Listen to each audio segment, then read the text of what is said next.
Hello and welcome to our session, Improving Computer-Mediated Education Environments. Today is January 20th, the year 2018. I see that Ishmael, Dave, and Heather are here. Thank you for attending. A hello to those virtual attendees who are watching at a later time. Remember, you're watching a recording and won't be able to interact the same as our live participants. So, are we ready? Give me a green check. Excellent, excellent. Let's remove all of our distractions, silence your phone, close your email, spend some quality time together. Our learning objectives for this session is we're going to define the term community of inquiry. We're going to explain these things called presences and try to implement some community of inquiry techniques in an online education environment. So let's do a little activity to get started. Education should be more than a one-way delivery of information. So let's take a moment and do some image searches in a separate web browser window. Let's do it this way. Ishmael, find something that represents lecture. Dave, why don't you find something that represents group discussion? And Heather, you pick one or the other, lecture or group discussion. Add one image to this slide. And while they're doing that, for our virtual listeners, go ahead and do searches for both of those terms and kind of notice the results that you get.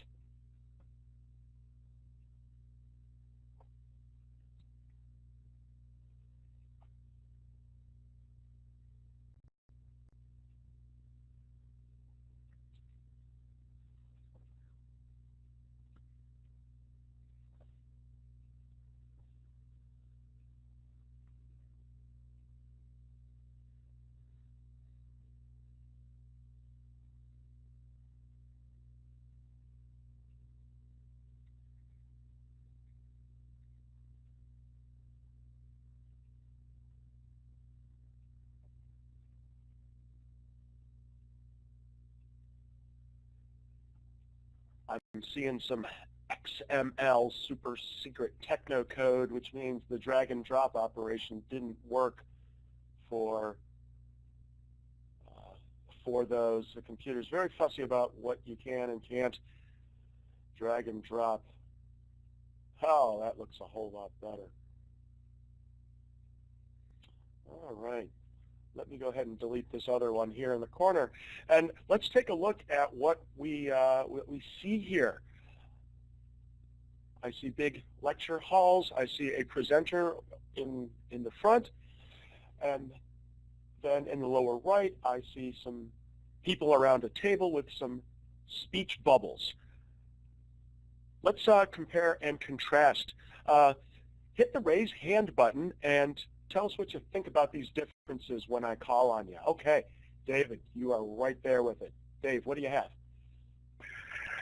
So in the case of the lecture halls, it is very clearly one person speaking and a gazillion people listening and absorbing, hopefully.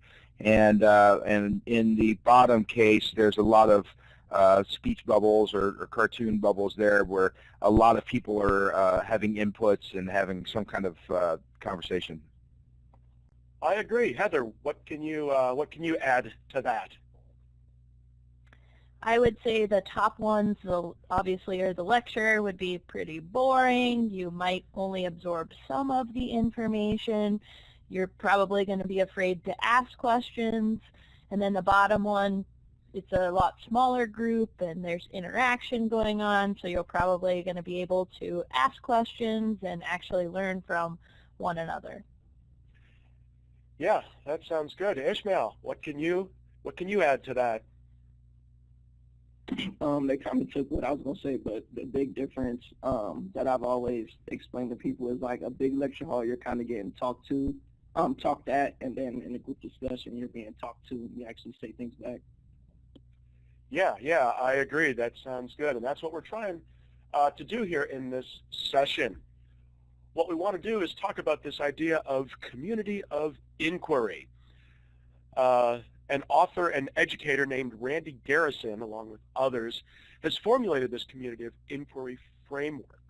It's not enough to say that we want our classes to be more interactive. What does that mean? So let's be a little more prescriptive about what specifically we're going to do. And it's especially important in online classes where we don't have the usual human nonverbal cues like facial expressions and gestures. So how can we add to this notion of community in this online environment? And Garrison gives us 3 presences, he calls them, to consider. The first is a social presence. We're all humans. We all need connections. We want to be seen and heard, and none of us wants to be an anonymous nobody in the vast ocean of the internet. The sense of belonging is very important, and online classes particularly can be lonely, and isolation can lead to withdrawal. So educators need to acknowledge this necessity, even if it's not related to whatever the specific teaching domain or topic is. Many learning management systems have facilities to enable this social presence. For example, a course designer might use a message board feature and require that students post regularly and reply to others. But social presence can be a little bit tricky because the goal isn't merely to be entertaining or hanging out. We want to try to make connections. So let's take a minute and think about how we might make a good connection. There's 3 choices here, A, B, and C. What's a good way to make a connection in a distance learning situation? Use the polling tool to pick your answer, and virtual attendees, write your choice on a piece of paper. Let's take a minute and think about these.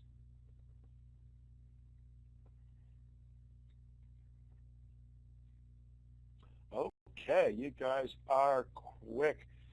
Let's go ahead and do this. And it looks like the overwhelming majority is C. Yeah, I would agree wholeheartedly. A 1-page biography in question A is way too long. Who's going to read all that? In B, sending an email message directly to the instructor doesn't really foster any kind of collaboration. Good answers. I like those. So let us continue. The next presence is called cognitive presence. Textbooks are important and necessary, but not sufficient for an engaging education experience. Ongoing feedback, communication, and collaboration are necessary. So what do you think of this picture? You ever have a class either taught or attended where the students look like this picture? Give me one of the little emoticon dealies to tell me what you think when you see this picture. David approves, Heather laughs, Ishmael laughs. Yes, the collaboration tool here doesn't have like an ironic laughter symbol. It's not really that funny, but it is unfortunately all too common. So a course designer might use an interesting twist or some kind of attention-grabbing fact when introducing a new topic in order to increase this cognitive presence. And finally, teaching presence. An instructor isn't just the teacher. The instructor must set the ground rules, establish modes of discourse, clearly communicate outcomes, manage the time, and as well as just the usual instruction. The instructor is a leader and a guide, but is not always the boss. Instructors should be receptive to feedback, be aware of who is excelling, who is struggling, and be ready to yield to persuasive arguments. Remember, the word community is in the COI framework.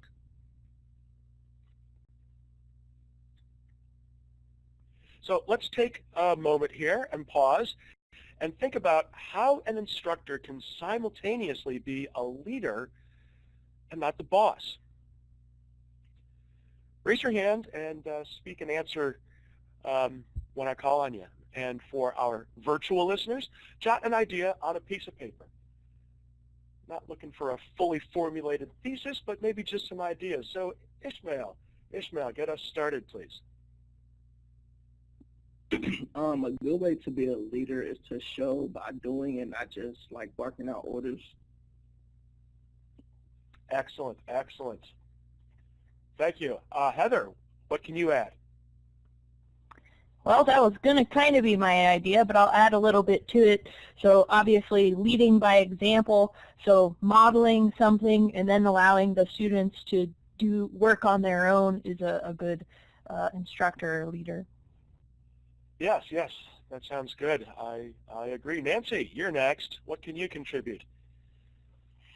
Another way can be that they're going to kind of like guide the discussion. They're not going to be like, this is the way it's going to be and this is how we're going to do it, but they're also going to kind of guide and keep the discussion constructive and on track.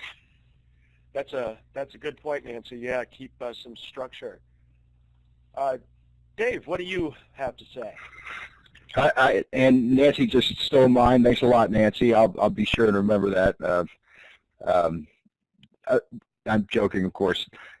To ask probing questions as opposed to giving information, but to ask probing questions, and as Nancy said, kind of keep the discussion focused back on answering or addressing that question rather than just barking information out. Yeah, that's good. Those are all very good answers. You guys must have had some kind of leadership courses or something.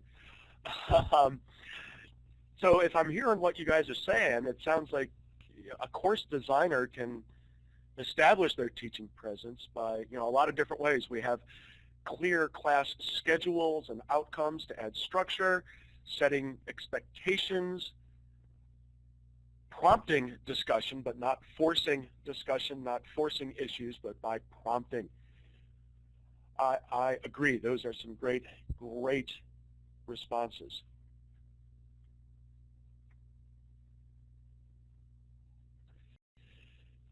The perhaps difficulty on some of this community of inquiry is for skills-based topics.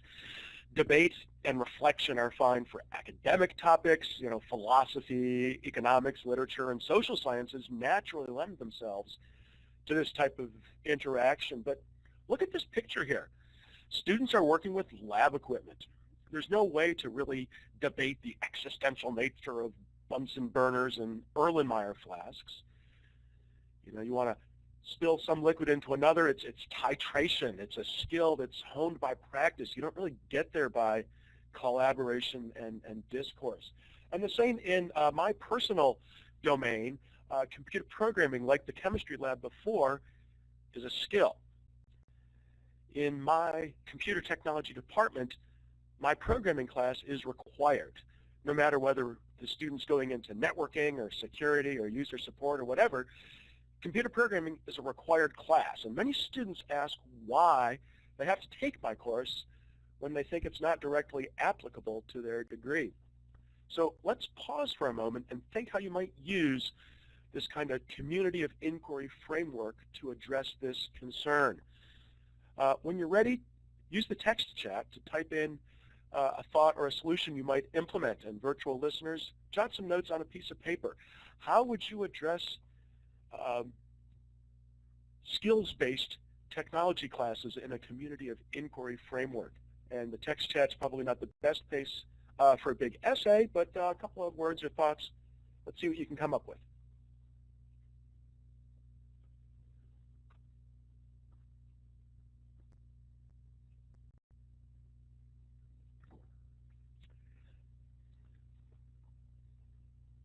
All right.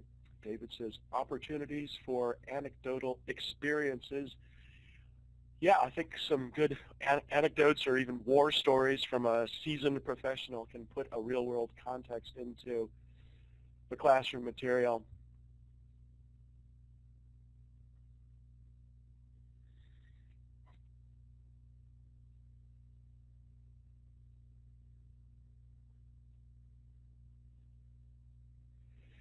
Nancy says, come up with a problem and discuss possible ways to solve before trying it. Yeah, you know, that's a good thing. People think that computer programming is just all about typing the right symbols in the right order. And yeah, there's some of that, but there's also different ways to accomplish a solution. So that's very good, Nancy. Heather says simulations. Not quite sure where you're going with that. Guided practice, says Ishmael. That might be where Heather's going with simulations. Yeah, instead of just handing over a task and saying, do this, a little more looking over the shoulder might help get the point across. Shailene, are you typing? You were typing, and now you're not. The indicator says you're typing. Explain thinking, says Shailene. Yes, because computer programming is not just about doing this and then this and then this. There is some thinking and contemplation involved. Those are all very good answers, and even if you guys aren't in the technology domain, it sounds like you have a handle on what's going on. And something else I want to add to this from my personal experience is that a lot of computer types are often introverted. You know, they're happy working with the computer, but maybe not so happy working with other humans. And so a strong social presence can help with some of these people skills and soft skills.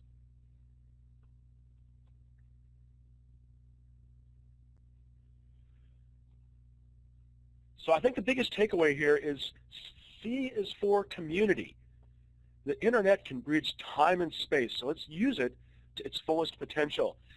Instead of recreating thousands of years of human history in education interaction, in an e-class or something, you know, let's take advantage of these miraculous technologies, and let's also address the potentially isolating consequences of these same technologies. In this picture, check out the cool augmented reality glasses on this student. You know, that vase or jar, whatever, it's not actually there, but man, it sure seems like it is. Imagine what the future holds for instructors and online education. The possibilities are just great. And that's it for our sessions. Do you have any questions or comments that you would like to share?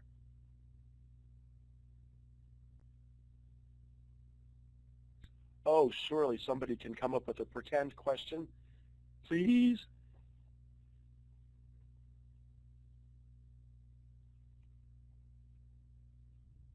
Oh, thanks. Thanks for coming to the rescue, Dave. Yeah, what can I talk about? What can we look forward to at our next session, Professor Summer? Oh, my gosh. What can we look forward to? Well, I'm part of a special group called the 11th Hour, and by definition, I don't know what's going to happen until it gets here. So if you'd like, you can send me an email message, and I have my address right here, and I'll be happy to reply with that information once I myself am able to figure it out.